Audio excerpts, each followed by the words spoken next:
Hey everybody, how's it going? September 15th, 2023. It's a Friday, and I know people are looking forward to an autumn weekend, right?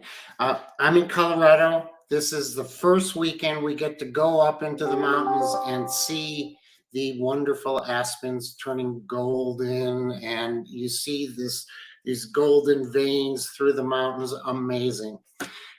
So let me tell you about today's discussion. Beyond black and white, navigating fixed and growth mindsets. To me, this is an important topic, and it's a really important topic if you want to go build yourself a successful business. You know, often I envy people that have dogma that they just tie into and hold on to. If you're strongly fundamental in your religious beliefs, if you're strongly attached to a political position and approach, a party, things like that, uh, everything like that comes with very, very direct rules. This is the way it is to be within that way of thinking, and those guidelines help direct your approach. I think of those as absolutes.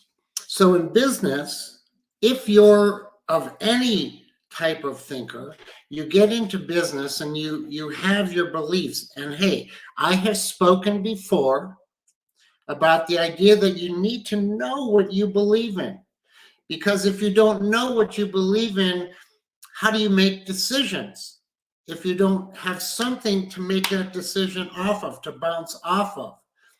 Well, in a sense, that's an absolute, right? I'm absolutely saying you need to know what you believe in. At the same time, I'm also saying that although I envy those people that are absolutely clear in what they believe in and the decisions they make are already made by the rules of that, maybe religion, maybe philosophy, whatever it may be, I'm saying there's another area in between the two, and I call that reality.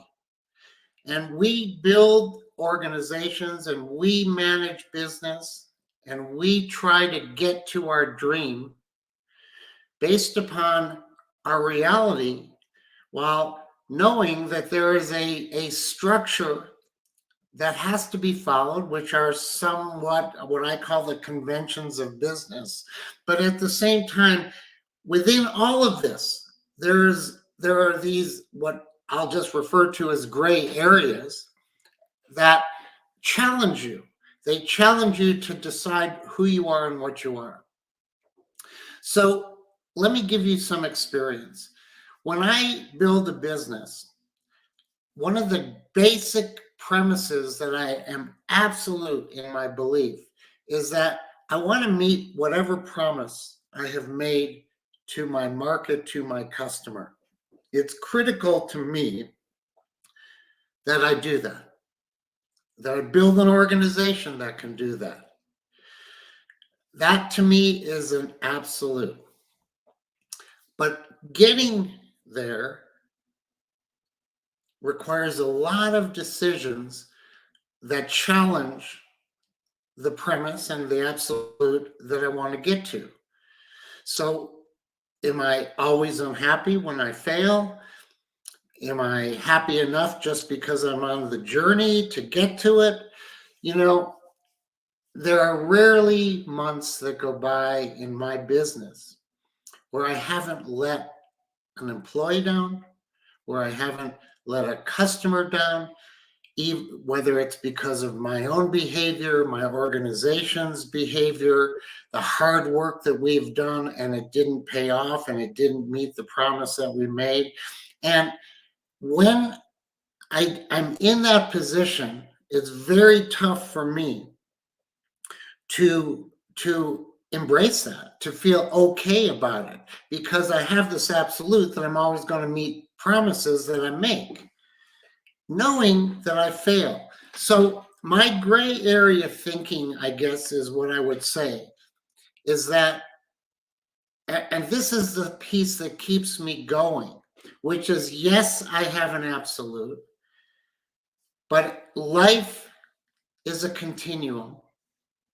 And that as long each day as it's implied in my activity, in our organization's activity, that we are striving for that, that is our intentional approach, then I accept it. I accept that we won't have perfection in spite of living with an absolute. You know, I can think of many instances to where I've been challenged with this. When you begin a company, there are certain decisions that you should make. One of those decisions is, should I be what I refer to as a boutique operation? Is my goal to control the market that I'm going to? Is my goal to become the leader and be an enterprise level company? Where does my goal sit? And is that an absolute when I choose it? So the question is this: if I build a boutique company and I say, I'm not interested in owning the world, I'm interested in doing good works for the people I do, and as long as I'm making a living and creating some value, then I'm good. Is it okay to change from that absolute to, at some point, change your mind and say, you know what? I want to go control the world. When I once built a company that was financially in trouble, we were in a terrible position. The only absolute I had was to live to fight another day. I can assure you that I never had a goal in mind to be great. I never made any decision that I will build this to sell it, the company, that I will be boutique or enterprise. I only had one absolute. How do I live to fight another day? And I know some of you have been in that position too. Many in your lives, whether you are running a business or even working for a business, those are some of the present thoughts that you go through. So as I began to examine how far fighting to live another day took me, I began to realize that I had more customers along the way. I still was struggling. I still had problems. But while I'm living hard to fight another day, people started to recognize the expanse of our business. And they were talking to me about, what are our plans? Where are we going? Aren't we great? And I had a very hard time converting what people were seeing me as to what I saw myself as, which was just barely surviving, living in fear, worrying that I couldn't make payroll, couldn't pay my taxes, couldn't do anything well, or couldn't even meet a promise if I made it, which I had to make to get more customers, but feared that I would fail in spite of that. So as people began to come to me, somebody came to me one day and said, hey, Steve, what's your exit strategy? And I said, I don't have an exit strategy. Why would I have an exit strategy? I can't pay my bills. I have debt.